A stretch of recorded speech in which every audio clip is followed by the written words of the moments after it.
Hey everyone, Anarch here. This is another installment of Anarch Abridged, where I just talk to the camera about something that's on my mind, and today's topic is revolution versus reform, or more appropriately, why reform can't fix our problems. So, as we start this conversation, I just want to lay out what I mean by both of these terms.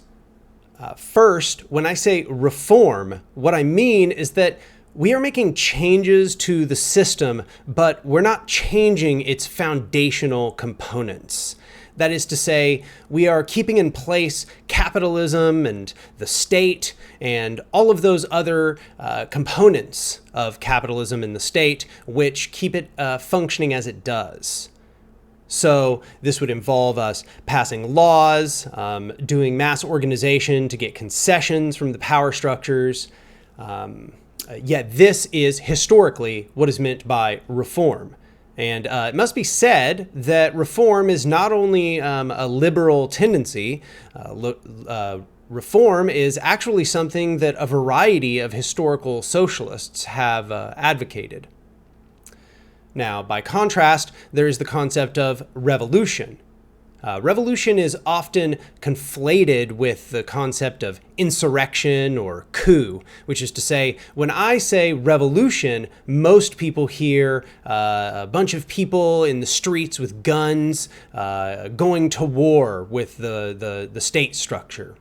But the concept of revolution is actually quite a bit more broad than that. Revolution just entails that we have had a complete transformation of the foundations of society.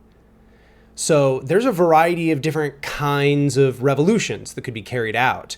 If you are a watcher of my channel, you know that I actually advocate a revolution that has sort of mixed components. That is to say, I advocate a praxis called prefiguration, which is where we build the opponent power structures within the belly of the existing society. And we'll talk a little bit about the struggles of that alongside the struggles of reformism as we proceed. I also want to say that there is a sort of third category that's in between, and that is this concept of revolutionary reformism. That is to say, you are carrying out a series of reforms with the idea in mind that you are going to transform the foundations of society. So in different societies, this might be possible in various ways, for example, by passing a new constitution. But if the Constitution maintains the previous foundations of that society, those elements that we have noted, for example, then it would not be called a revolution. It might just be called a very large and substantial reform. So I want to talk about why that reform is a dead end. First, let's just say that insofar as that we are radicals and that we want to radically change society, reformism has a variety of negative effects on achieving those goals. One of them that's very notable, and this is just us entering the system and using electoral means, is that those electoral means will have a tendency to corrupt the people who are involved in them. And those are just the politicians. And you'll find that even some of the best figures, people that you might assume would be quite capable of resisting this corrupting influence, still end up having to acquiesce to the power structure as it is. And this is a trend we see in many different societies over history. And insofar as that doesn't happen, what you'll find is that that politician will be marginalized. They'll be pushed out. They won't be allowed or able to form a power bloc. So take, for example, Bernie Sanders and the progressives here in the United States. They've formed a very sort of lukewarm power bloc, but it has been largely pushed back against by the liberals and the Democrats. But this is only one component of why it's not going to work out for radicals. Another component is that radicals are going to spend an enormous amount of energy doing this. I remember being the person that a long time ago would make the argument, we can walk and chew bubblegum, we can do X, Y, Z, and we can also do electoral projects. We can get people elected. And I would argue for the utility of those things. In fact, you might even find tinges of that within change and revolution, which I no longer agree with. But what you'll find is the number of people you have pushing and the amount of effort they're putting in, they're getting far, far less yield than if they had taken that and put that into revolutionary prefigurative structures and building alternative power structures. So that is to say, it is an enormous waste of energy. It's not to say that it never achieves anything. It's just to say that you need an enormous number of people that are pushing to get in order to get anything done. And the half measures don't really get a lot done in a general sense either. So, you get one politician in, you take in an organization of 30, 40 people or more, hundreds perhaps, and you have them burn out an entire summer, like canvassing for this candidate and phone banking for them and so on and so on and so on. And they get one candidate elected through this effort. And who knows if that candidate can even get anything done. They're just embedded in the system as it goes. If you would have taken that same number of people, 30 or 40 people, or whatever, hundreds as the perhaps, and you were to even take them and have them do the exact same tasks, but toward a prefigurative revolutionary structure, you would have built something far, far more substantial with that energy. And I have to say, you will generally spend less energy than you would spend on a summer burning yourself out on canvassing. Canvassing is a lot of work, especially if you're doing it very regularly. So, there's a variety of reasons why this doesn't work out for the radical. Now, for the liberal, of course, there's no issue. Both liberals and conservatives, they're going to be fine to work within the system because the system is what they want. So this brings us to another point. The liberals are now reformers, but historically they were revolutionaries. That's why we have capitalism now, right? There was a time when we lived in a pre-capitalist society, and it was through a series of prefigurative constructions, starting out in the Borgs, as I cover in some of my videos, and the establishment of alternative ideological conceptions and the slow creation of power within the belly of feudalism that allowed them to, at a much later date, carry out revolutionary coups. And so I think this is a big part of why we identify revolution as being coups. And the part that I'm trying to emphasize is all that stuff that came before, all the power building that had to take place. So the summary of why we cannot do a revolutionary reformism is because the system has a sort of inertia to being changed. It doesn't want to be altered. It doesn't want to have its legislation pushed towards worker emancipation. It doesn't want to undermine itself. It doesn't want to, abide by the creation of structures that are in opposition to it. That's just not within its very structure. So that means to say every single incentive and disincentive within the system will be pushing back against that process. This is part of why we waste so much energy doing it, but it's also why it will never ultimately achieve a revolutionary end. And I say that with a great deal of evidence, because in fact, this idea of a sort of revolutionary reformism already played out. We already saw it. And it played out to a very far extent. And you can see it in, for example, the Scandinavian social democracies, where there was at one point a revolutionary constituency in several of these countries, but it was undermined by the arguments of reformists who said that they were the adults in the room, who, they were the practical ones, and they were the ones that could get gains for the workers in an immediate term guaranteed sense. And the revolutionists were utopians, and their head was in the clouds, and, they couldn't guarantee they were going to get anything, and perhaps it would all backfire terribly and so on. Whereas the reformists could at least guarantee that if they got a majority, they could pass something in Congress. And this argument ended up being very persuasive. Persuasive enough that it nearly single-handedly destroyed the revolutionary constituency. And you had a lot of people that were more revolutionary-minded there that gave in and went along with these reformist programs. And I should note, there were some very radical proposals in some of these reformist programs. They actually did indeed have aims to produce a revolutionary end. They wanted to produce socialism through this social democratic means. And yet, we can see now that did not succeed. There's no socialism in those places. Workers do not control the means of production. They've not dissolved the state. They're not moving towards communism. They've reached a high water mark. And that high water mark was the limitation of the liberal democracy, the capitalist liberal democracy. This is as far as it can be pushed, basically. And it is now very slowly moving backwards in most of those places. In fact, most places on Earth where a reformist or a revolutionary reformist perspective was taken, if they did indeed achieve substantial gains, they reached a high watermark and began to fall backwards. And many of them have now fallen very far backwards, and some of them, such as those social democracies people like to note all of the time, are just ones that haven't fallen as far backwards. But in all occasions, they are going back to a sort of traditional mode of capitalism. They are reverting back into the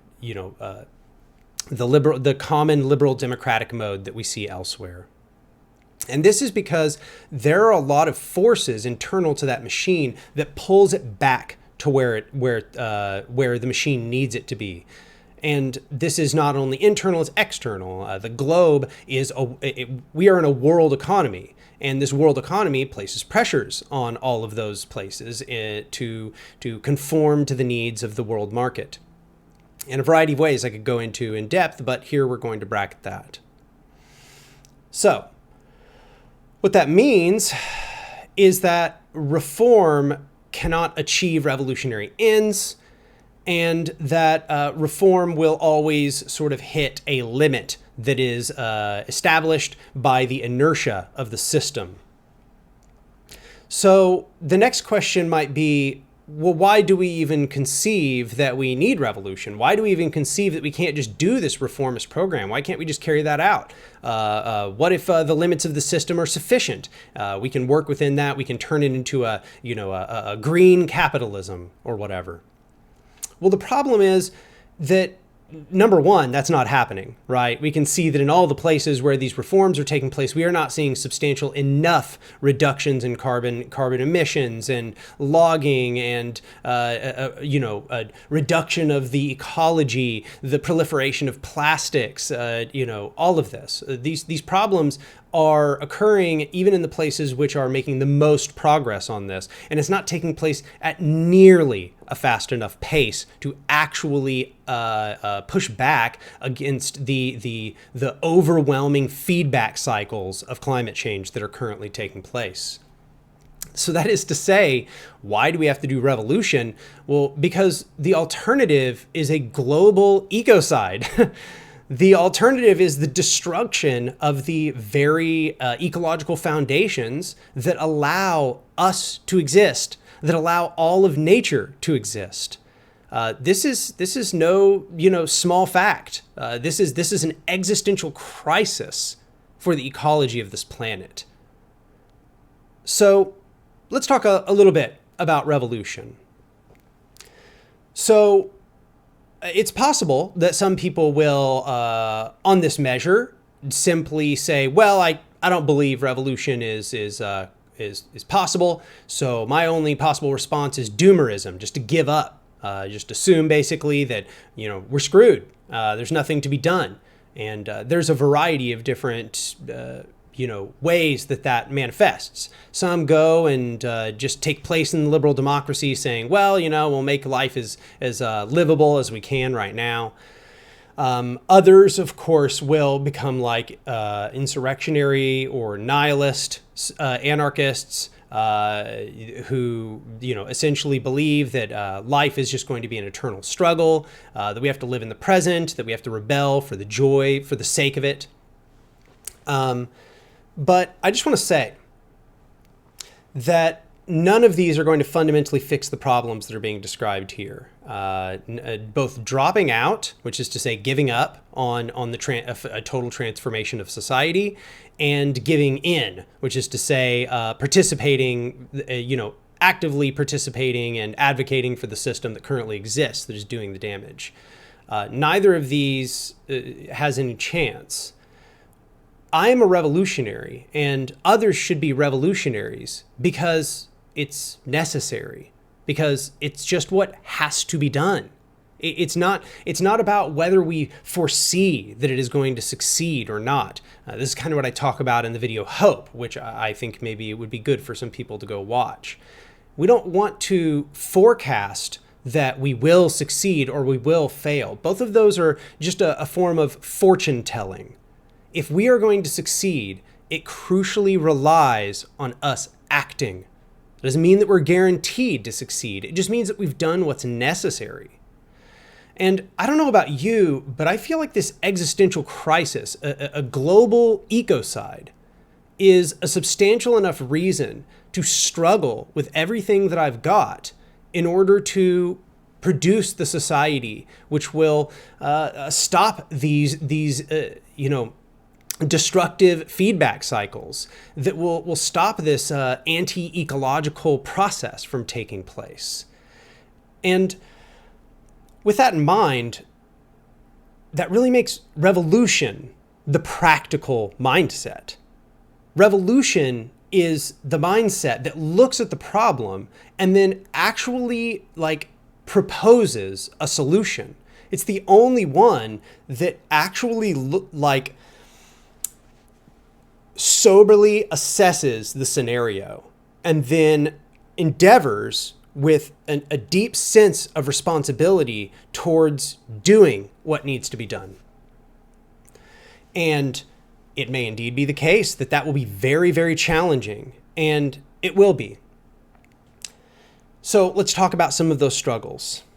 The struggles of revolution are that, and this is what reformers will often say, how are we going to get people to do a mass revolution? How are you going to organize people to create, prefigurative horizontal structures when we can't even get them out to vote in order to get progressives in? And there's some validity to this, of course, but they've got it all backwards. If you want those progressives to get voted in, you need to radicalize the people. So what that means is we need to be carrying out a mass popular education front. We need to be trying to spread these ideas and educate people about the weight and the depth of the problems that face us as best as we conceivably can, while at the same time, those of us who are radicalized begin doing the work, planting seeds that will then grow into something else, which will hopefully be tended by all of those people that we are speaking with. And so this is the answer to that problem. And that is to say, we need to create radical education well before we are ever going to see the mass process play out that we need to play out. So here's the thing. We are not going to, in that process, and this is the unfortunate reality in my opinion, we are never going to get everybody in society to agree with us. We may not even be able to get a majority before things collapse, before the system sees what we are doing and recognizes the threat of it. What we are creating will invite conflict. Spreading these ideologies will invite conflict. That is not to say that we are trying to escalate conflict on purpose, because in fact, there's so many historical precedents as to suggest why that doesn't work that there's no reason to even try to repeat it. I could speak about accelerationism more at length in another video, perhaps I will, but I think that accelerationism is a decidedly failed tactic. We've already seen some of it play out. It doesn't work. So instead, it's more that we should be conceiving of this as self-defense. We should be giving people the conception, the emancipated ideologies, which will help them struggle for their own liberation. And in the process, we should be developing the means to defend ourselves when the time comes when the system decides that it wants to destroy the structures that we have created. And I will be talking about this in much more depth in the coming 2 videos of this video series. I'm currently writing the script for the next part of A Modern Anarchism, which will involve a discussion about revolution and the arc of revolution. But nonetheless, we should be trying to use all of the time that is available to us to educate the people about how to manage the society that is about to come. One of the problems with carrying out a coup, one of the problems with just, seizing the state or knocking everything over and then hoping you can just seize the vacuum, is that the people are not going to be prepared. They're not going to have the experience administrating all of this complex infrastructure and supply chains and all of that. It's constructed with a hierarchical society in mind. That means we have to go about a process of transforming the material structures that currently exist into the ones we need them to be before the rupture comes. And furthermore, this is not only just having them in place, but so that when the rupture comes, we will be prepared to use them. But it's also, as I said, a sort of like revolutionary school for the people who will be living in the liberatory society that we create afterwards. So this is no trivial affair. What I'm describing here is extremely challenging. What I'm describing here may sound exhausting. It may sound as if, this is a Mount Everest sort of task. And I just want to say that that's true. It is. It is a momentous task. But that's because we are facing a momentous crisis. We are facing consequences that are so great that we absolutely cannot demur from our responsibility. There is no more pushing off the solution onto another generation. There is no more escaping, into hedonism and present, the seeking of present joy anymore. We have a responsibility not just to ourselves, but to literally a planetary ecology that has been evolved over billions of years. That can't be exaggerated. That can't be exaggerated. And so when I look at what could possibly be lost, I have to be a revolutionary. There's no other option. It's the only sober-minded perspective that you can approach this problem with. And I hope you can see that. I hope that not only this video, but the rest of my work will demonstrate that fact to you, because we need a lot more people here at the front lines of this struggle. We need a lot more people doing the task of educating people. We need a lot more people creating organizations, creating prefigurative structures. This task is going to require a huge number of human beings endeavoring toward the task. And I'd just like to encourage you to do so, to become part of organizations if they're around you, and to look into creating popular education programs or organizations if they aren't. And perhaps I'll do a video on that. I think that might be the next one I do, is how to build effective organizations within your context and so on. But I just really wanted to end on that note, helping you understand that this is not a luxury. This is not a utopian dream. This is us doing what is necessary, taking responsibility for the problems that face us as a species and the rest of the planetary ecology. So, I hope that rant was valuable for you. I hope that you got something out of that. If you liked the video, go like it down below. Don't forget to comment, tell me your thoughts. Also, of course, at this point, I could obviously use some ideas for Anarcho-Bridged in the future. I plan on doing these weekly now, so I will try to release these every Friday. And that's something I'm going to commit myself to. And I'm saying it here on the channel so that I have to do it, so that there's no backing out. Also want to encourage you all to share my videos around, share these Anarcho-Bridged videos. That makes a huge difference. You know, this channel is not built for the algorithm, and so word of mouth is a big part of it. I also want to suggest that if you really value the work that I'm doing here, that you go over to my Patreon at patreon.com/anarch and become a patron. I'm relying a lot on this income. I live pretty poor, but y'all are like really helping me gain stability. The Patreon makes a huge difference in my life. It makes the difference between me being able to buy groceries that can actually like cover me for the entire month, being able to cover bills when the bills come around, and so on.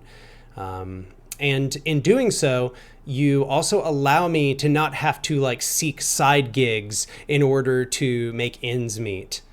And that is, I cannot even tell you how life-changing that this channel has been, and y'all actually like coming around and consuming the work and spreading it, and also supporting me financially has been an enormous help. It's the fulfillment of a dream, which is to create work that other people would value and consume, and to somehow make a living off of that. So you can help me with that by going and becoming a patron. On any occasion, I will see you next time. I hope you enjoyed the video, and I hope it provides a useful function for you elsewhere.